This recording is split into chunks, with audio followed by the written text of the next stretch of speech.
Human rights is, geez, that's a good question. Human rights. Well, that's a tough one. Wow. I don't even know how to give that a definition. I would probably have to do a little bit of homework or something. Any right that I think just as a normal, human, The rights that humans have. Oh, that's a very large debate. Tú le puedes preguntar a 20 personas y te van a dar 20 diferentes opiniones. Non saprei, è una domanda complicatissima. So easy. I guess we just take them for granted that they're there, but we don't even consider what they are.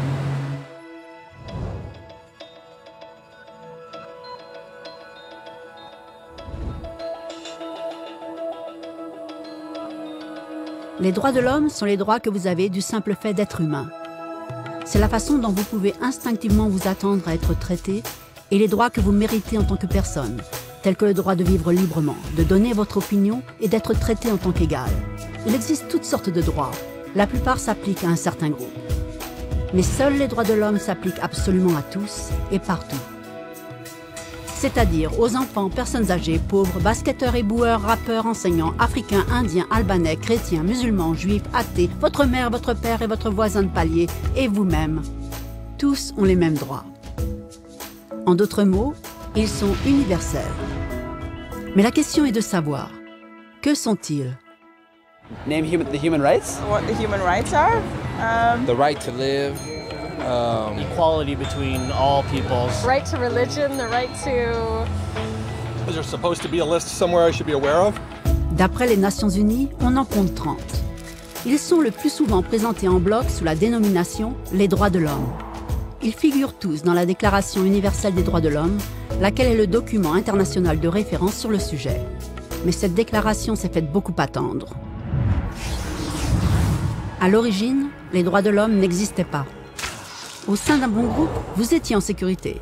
Sans un tel groupe, vous ne l'étiez pas. Mais c'est alors qu'un gars du nom de Cyrus le Grand innova. Après avoir conquis la ville de Babylone, il déclara quelque chose de totalement révolutionnaire, que tous les esclaves étaient libres de rentrer chez eux. Il a aussi annoncé que les gens pouvaient être libres de choisir leur propre religion, quel que soit le milieu d'où ils venaient. Ces paroles furent enregistrées sur des tablettes en argile, connues sous le nom de cylindre de Cyrus. C'est ainsi que naquirent les droits de l'homme. L'idée s'est vite propagée, en Grèce, en Inde et finalement à Rome. Ils avaient remarqué que les gens suivaient instinctivement certaines lois. Ils les ont appelées les lois naturelles. Cependant, elles n'étaient pas toujours respectées par ceux qui étaient au pouvoir. Ce n'est que 1000 ans plus tard, en Angleterre, qu'ils ont finalement amené le roi à accepter que ces droits ne pouvaient pas être supprimés, pas même par un roi. Les droits des gens finirent par être reconnus et respectés par ceux qui étaient au pouvoir. En fait, c'est beaucoup dire. Des Anglais au caractère plutôt radical ont dû déclarer leur indépendance avant que le roi comprenne pour de bon que tous les hommes étaient nés égaux.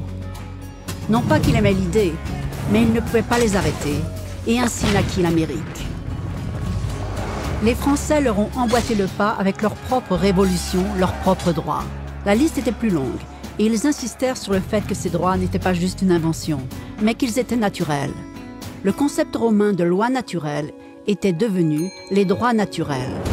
Malheureusement, tout le monde n'était pas si enthousiaste. En France, un général du nom de Napoléon a renversé la nouvelle démocratie française. Il se couronna lui-même empereur du monde. Et il a failli réussir. Mais la coalition des pays européens a fini par prendre le dessus. Puis les droits de l'homme sont devenus soudain une priorité. Des accords internationaux ont été rédigés pour garantir beaucoup de droits en Europe.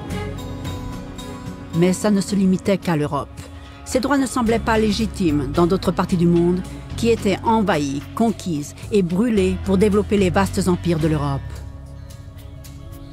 C'est alors qu'un jeune homme de loi de l'Inde décida de protester. Il s'appelait Mahatma Gandhi. Et malgré la violence, il insista pour que tous les peuples de la Terre aient des droits, et pas seulement en Europe. Même les Européens ont fini par être d'accord. Mais ça n'allait pas être si facile que cela. 2 guerres mondiales ont éclaté. Hitler a exterminé la moitié de la population juive dans les camps nazis d'épouvante et de mort. En tout, 90 millions de gens sont morts. Les droits de l'homme n'avaient jamais tant frôlé l'extinction. et jamais le monde n'avait eu autant besoin d'un revirement. C'est ainsi que les nations de la Terre ont formé une alliance, les Nations Unies. Leur but premier était de réaffirmer la confiance dans les droits fondamentaux des hommes, dans la dignité et dans la valeur de la personne humaine. Mais qu'étaient ces droits de l'homme? Les proclamations de Cyrus? Les lois naturelles de Rome? Les déclarations de la France? Chacun semblait avoir une idée légèrement différente de ce que les droits de l'homme devraient être. Mais sous la supervision d'Eleanor Roosevelt, tous se sont enfin mis d'accord sur un ensemble de droits pour tous. La Déclaration universelle des droits de l'homme. Le concept des droits naturels en France s'est transformé en droits de l'homme. Donc pour résumer, au début, seuls quelques privilégiés avaient des droits. Puis un jour, un gars s'est dit que d'autres devraient en avoir aussi, ce qui était génial. Sauf que tout le monde n'était pas d'accord, et c'est au prix de luttes et de guerres au cours de plusieurs millénaires que chacun finit par accepter que les droits de l'homme devraient s'appliquer à tous. Depuis lors, les gens ont vécu des jours heureux. Sauf qu'il y a un léger problème. Si les gens ont le droit de se nourrir et d'avoir un abri, comment se fait-il que 16 000 enfants meurent de faim chaque jour? Un toutes les 5 secondes. Si les gens ont droit à la liberté d'expression, comment se fait-il que beaucoup soient en prison à cause de leurs opinions? Si les gens ont droit à l'éducation, comment se fait-il que plus d'1 milliard d'adultes ne sachent pas lire? Si l'esclavage a été effectivement aboli, comment se fait-il qu'il existe encore 27 millions d'esclaves aujourd'hui, plus du double qu'en 1800? Le fait est que la Déclaration universelle des droits de l'homme n'avait pas pouvoir de loi lorsqu'elle a été signée. C'était facultatif. Et en dépit de bon nombre de documents, de conventions, de traités et de lois, ce n'est guère plus que des mots sur une page.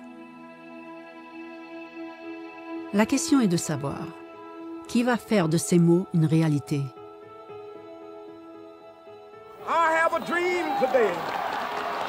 Quand Martin Luther King protestait pour l'égalité des races, il le faisait pour des droits garantis par les Nations Unies depuis 2 décennies. Et pourtant, il a dû protester. Quand Nelson Mandela défendait la justice sociale dans les années 90, son pays avait déjà accepté 40 ans plus tôt d'abolir la discrimination raciale. Et pourtant, il a dû combattre. Ceux qui luttent de nos jours contre la torture, la pauvreté, la discrimination, ne sont pas des géants ou des super-héros. Ce sont des gens, enfants, mères, pères, enseignants, des individus libres de penser qui refusent de se taire, qui se rendent compte que les droits de l'homme ne sont pas une leçon d'histoire, ni des mots sur une page, ni des discours, ni des campagnes publicitaires ou commerciales. Ils sont les choix que vous faites chaque jour en tant qu'être humain. Ils sont la part de responsabilité que nous partageons tous, se respecter mutuellement, s'entraider et protéger ceux qui sont dans le besoin. Comme Eleanor Roosevelt l'a dit, où est-ce que les droits universels de l'homme commencent? Dans des endroits tout près de chez vous. Si près et si petits qu'on ne peut même pas les voir sur une carte. Et pourtant, ces endroits représentent le monde d'un individu, le quartier dans lequel il vit, son école ou son université, l'usine, la ferme ou le bureau. Ce sont des endroits où chaque homme, femme ou enfant aspire à une justice équitable, des chances équitables, une dignité équitable sans discrimination. C'est dans la mesure où ces droits seront vrais, près de chez soi, qu'ils pourront l'être partout ailleurs.